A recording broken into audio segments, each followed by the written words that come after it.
अब आगे बढ़ते हैं. However, only a small number of them owned the land they cultivated. Nearly 60% of the land was under the church, nobles, and the other rich members of the third estate. The members of the first two estate, that is the nobility and the clergy, had certain privileges by birth. तो okay, ये बहुत important para है. I've already underlined it and you must also underline it.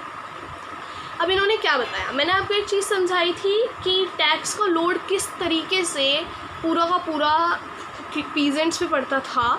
दो वो 90% थे, पर फिर भी उसमें पुअर भी थे, लैंडलेस लेबर्स भी थे, उन्हीं पे पड़ता था सारा लोड. इन्होंने एक और बात बताई है कि जो 90% थी पॉपुलेशन, वो थी तो पीजेंट्स की, तो लैंड भी तो सबसे ज़्यादा उन्हीं मिलना चाहिए था. लेकिन नियरली 60% ऑफ द लैंड जो था वो या तो चर्च के पास था, या नोबल्स के पास था, या जो रिच मेंबर्स थे थर्ड इस्टेट के उनके पास था. मतलब बचा कितना, 40%. और वो 40% जो बेचारे गरीब हैं वो सब आपस में बांट गए. इन्हें तो पूरा पूरा चाहिए और वो अपना आपस में जो भी करना है उन्हें देख ले. तो ये एक तरीके की सोच थी उनकी जो इसमें दर्शाई गई है.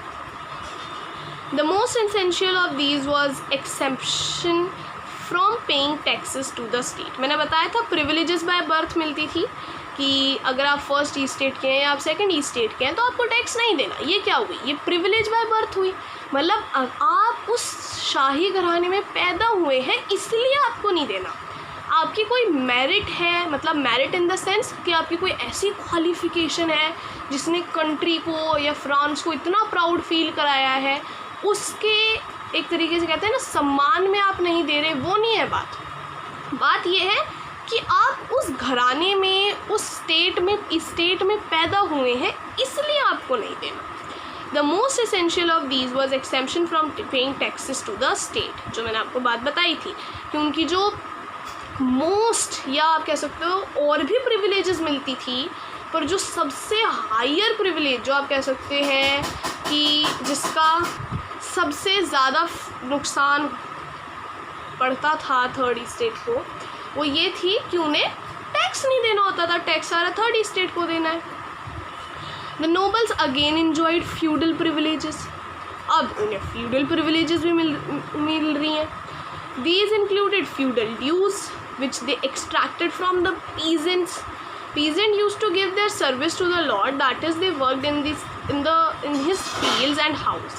They served in the army or taken part in making roads.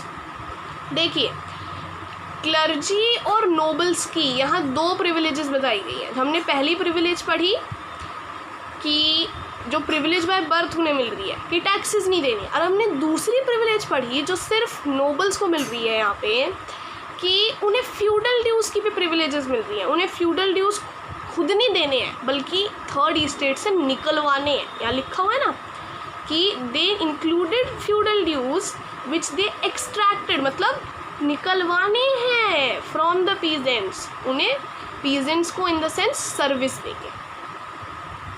The church to extracted its share of taxes named tithes from the peasants. And finally all the members of the third estate had to pay taxes to the estate. मतलब देखो, एक तो third estate जो है, मैं आपको tax का भी सिस्टम समझाती हूँ इसमें. उससे पहले एक चीज़ और बता दूँ. ये देखो, थर्ड estate जो है, एक तो वो क्या दे रही है, सर्विस दे रही है. सर्विस एक तरीके से वो फ्यूडल ड्यूज़ मतलब एक तरीके से वो जो नोबिलिटी को टैक्स जा रहा है वो उसका सर्विस के रूप में जा रहा है. चलो ठीक है, उसको उसमें पैसे नहीं देने, पर सर्विस अपना टाइम, जो टाइम वो शायद कोई और काम करके ज़्यादा पैसे कमा सकता था वो तो जा रहा है ना. और क्यों जा रहा है, अपनी ही ज़मीन, मतलब उसी ज़मीन पे काम करने के लिए जो असल में सबकी है, जिस पे सबका हक है. अंडरस्टूड. दूसरा, चर्च भी उनसे टैक्स ले रही है. और तीसरा, वो ऑलरेडी ही टैक्स गवर्नमेंट को पे कर रहे हैं. तो एक तरीके से देखो तो सारा बर्डन थर्ड ही स्टेट पे डाल दिया जाता है. तो now let's understand firstly the tax system, then we will move forward. Okay, तो टैक्स सिस्टम ना दो तरीके का था. एक तो इनडायरेक्ट टैक्स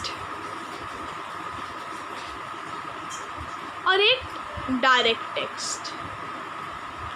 मतलब एक तो इनडायरेक्ट टैक्स, जैसे सॉल्ट पे टैक्स, मतलब अब ये देखो जो नमक है वो तो सभी के लिए एसेंशियल है, पर उस पर भी टैक्स लगता था। टबैको पे टैक्स, फ्यूडल प्रिविलेजेस, जो ये फ्यूडल प्रिविलेजेस थी ये क्या थी, इनडायरेक्ट टैक्स ही तो थी कि ओके आप हमें पैसे मत दो। Taxes are basically money which the citizens of any country give to the head of the country for the maintenance of the country. पर ठीक है, उसने कहा ठीक है आप हमें पैसे मत दो, हम आपसे पैसे नहीं मांग रहे हैं, पर आप हमें सर्विस दो। तो एक तरीके का इनडायरेक्ट टैक्स हुआ। इनडायरेक्ट टैक्स ऑल्सो इंक्लूड कि आप सॉल्ट पे भी पैसे ले रहे हो हमसे, आप हमसे टोबैको पे भी पैसे ले रहे हो, जो बिल्कुल एसेंशियल डाइट है उस पर भी, एसेंशियल जो सामान है उस पर भी ले रहे हो। अब जो डायरेक्ट टैक्स थे उसमें ना दो तरीके के टैक्स आते थे। एक तो आता था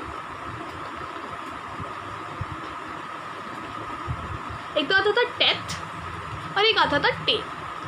ये जो टेथ था, ये अभी मैंने एक लाइन पढ़ी थी, उसमें लिखा हुआ था कि tax levied by the church comprising 1/10 of the agricultural produce. मैंने अभी बताया था ना कि एक अभी तो नोबल्स भी फ्यूडल प्रिविलेजेस के रूप में टैक्स लेते थे, और जो चर्चेस थी मतलब जो क्लर्जी थे, जो फर्स्ट स्टेट था वो भी टैक्स लेता था। और अब वो कैसे टैक्स लेता था, वो लेता था 1/10 ऑफ द एग्रीकल्चरल प्रोड्यूस के रूप में। मतलब आप 1/10 हिस्सा जो होगा आपका वो आप हमें दोगे, आप भी हमें पैसे मत दो। मतलब वो फिर कह रहे हैं कि आप भी हमें पैसे मत दो, but 1/10 of the agricultural produce आपको हमें देना पड़ेगा। और जो ये टेल था, this was the tax to be paid directly to the state to call the member, ठीक है, to all the members of the third state. मतलब ये तो ऐसा टैक्स था जो असल में तो सारी जनता को देना चाहिए था, पर उसे फिर भी थर्ड स्टेट दे रहे थे। तो this was the tax paid to be paid directly to the state, तो दिस वॉज टेल। बट जो ये टेथ था, this has to be paid to the church. मतलब आपको इसे क्लर्जी को देना पड़ेगा, और देना क्या पड़ेगा, 1/10 ऑफ योर प्रोड्यूस।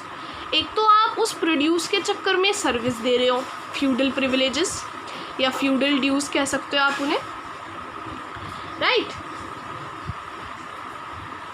और एक आप सॉल्ट पे भी टैक्स लगा रहे हो, एक हम आपको वैसे भी टैक्स दे रहे हैं कंट्री को, या आप कह सकते हो किंग को। और ये जो टेथ है, जो 1/10 ऑफ आर प्रोड्यूस है, जो हमारी मेहनत की कमाई है, हमें वो भी देना पड़ रहा है। तो this was basically the tax system. और अभी तो मैंने आपको यही बताया था कि किस तरीके से सारा का सारा बोझ जो था वो थर्ड स्टेट पे था।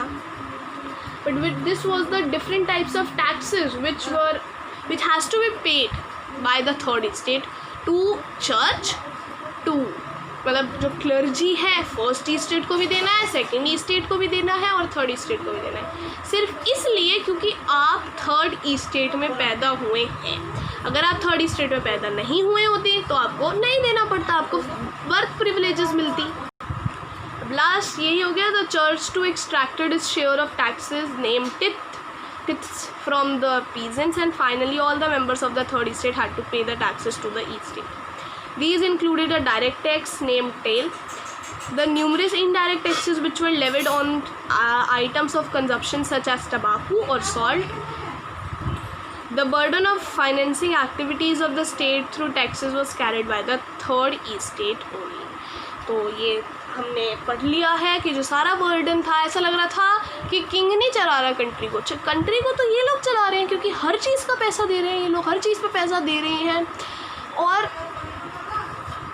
so this was for today's lecture. This is part 2 of my French Revolution chapter. And आप लोग आंसर करना मत भूलिएगा कि why the artist has portrayed the peasant as the fly and the nobleman as the spider in the comment box. Hope you like this video. If you liked it, please do not forget to hit the like button and subscribe my channel. If you have any confusion in this video, don't forget to comment below. Bye bye guys.